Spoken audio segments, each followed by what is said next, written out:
I am Ferdinand Marcos, and I am the President of the Republic of the Philippines.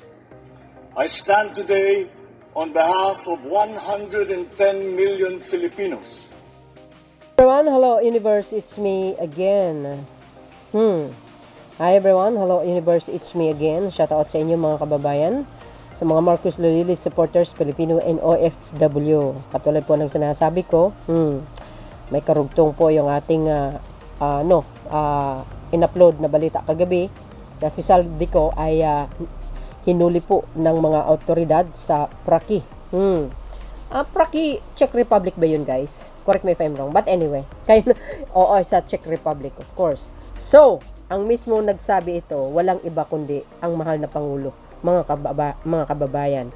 Ito po yung sinabi ng mahal na Pangulo. April 17,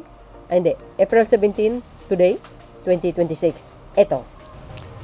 Sabi dito mga kababayan, nahuli si Saldico. He is now detained in Prague after cruising into the Czech Republic without proper documentation and is currently in the custody of Czech authority. Oh yan guys mismo ang mahal na Pangulong nagsabi page niya ito.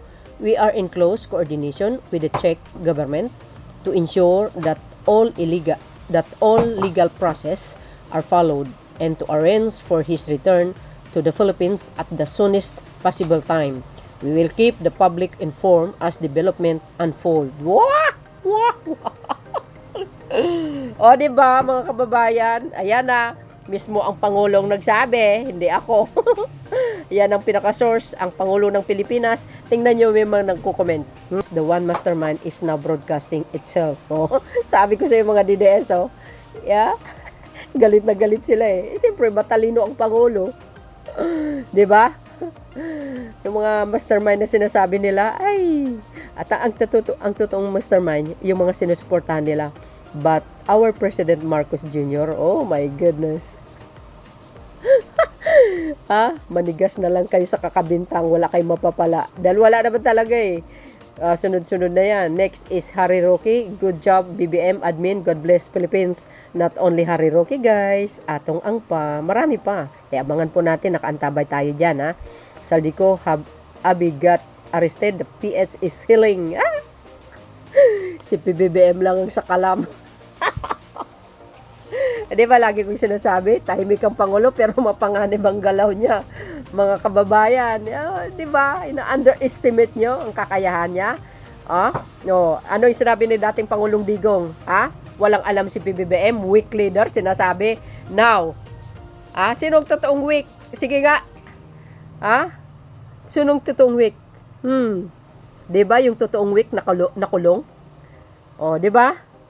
Yung totoong berdugo ang nagpakulong. Tapos ngayon, sino bang naunang na ipauwi sa Pilipinas? Si Alice Go. Sumunod si Tebes. Talagang kinalkal ang ang buong mundo para maipauwi sila. Eto na naman. Si Saldico. Kulurum pala ito si Saldico wala palang sapat na dokumento, i-enter ka sa Czech Republic, kumbaga sa Ilocano, gonggo na. Di nahuli kan. Nahuli ka ngayon. Ihanda ang script. Ayan, mga DDS yan, nahuli or nagpahuli. Galingan lang sa script yan, yung mga DDS. Di ba mga kababayan? Alam mo, siyempre, ay malaking malaking tagumpay para sa bansa natin ang pagkahuli kay Saldico. So expected natin ang kanyang mga testimonya pagdating ng araw na yan kung siya ay uwi magtestigo o saan man o imbestigahin. Expecteran nyo yan sino ang ituturo niya. Di ba? Ituturo niya na naman yan si PBBM, si Speaker Martin. Obvious yan Ayun naman talaga sa mga niya, sa mga videos niya, di ba?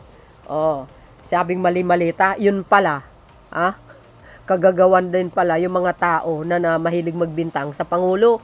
Bakit nasabi ko yan? Si Mr. Madriaga lang ano yung sinasabi niya? Yung mga mas malaki yata yung duffel bag na sinasabi niya kaysa sa malita. Sila lang pala yun. Iniba lang ng iniba lang ng imahe. Yung bintang ka ng bintang, yung pala gawain mo. Well, anyway, mga kababayan. kailan ba uuwi si Saldico? May sinabi dito si Secretary Remulla. Sabi dito, basahin po natin para kompleto detalyado. Ito na. Yun po ang sinabi dito mga kababayan. Sabi po ng balita. Saldico, 1 to 3 linggo bago makabalik sa Pinas. SI Secretary, ayan, SILG Remulla. Sabi dito guys, April 17, 2026 tayo, diba? Inilahad ni Department of the Interior and Local Government, DILG Secretary John Vic Remulla na maaari pang umabot sa 1 hanggang 3 linggo baga tuluyang mga ibalik sa Pilipinas si dating Ako Bicol Party List Representative Saldico. Matatanaang naaresto si Ko sa Prague, Czech Republic. Oo nga, ayon sa kompormasyon ni Pangulong Bongbong Marcos Jr. noong Huwebes ng gabi, April 16, 2026. Sa naturang Facebook post ng Pangulo, sinabi niyang kasalukuyan na nakakulong si Ko sa Prague matapos umano itong tumawid sa Czech Republic nang walang umanong tamang dokumento. Kolorum ka pala, sir. Nahuli na si Saldico. He is now detained in Prague after cruising into the Czech Republic without proper documentation and is currently in the custody of Czech authorities. Oh, yan guys ha. Nakamonitor po ang Pangulo dito. For sure po yan. Importante ito guys ha. O, di ba? Nakamonitor ang Pangulo. Importante po talaga yan. Kailangan talaga. No? So, abangan po natin. Naku po. Ayan o. Ang source natin is ang balita.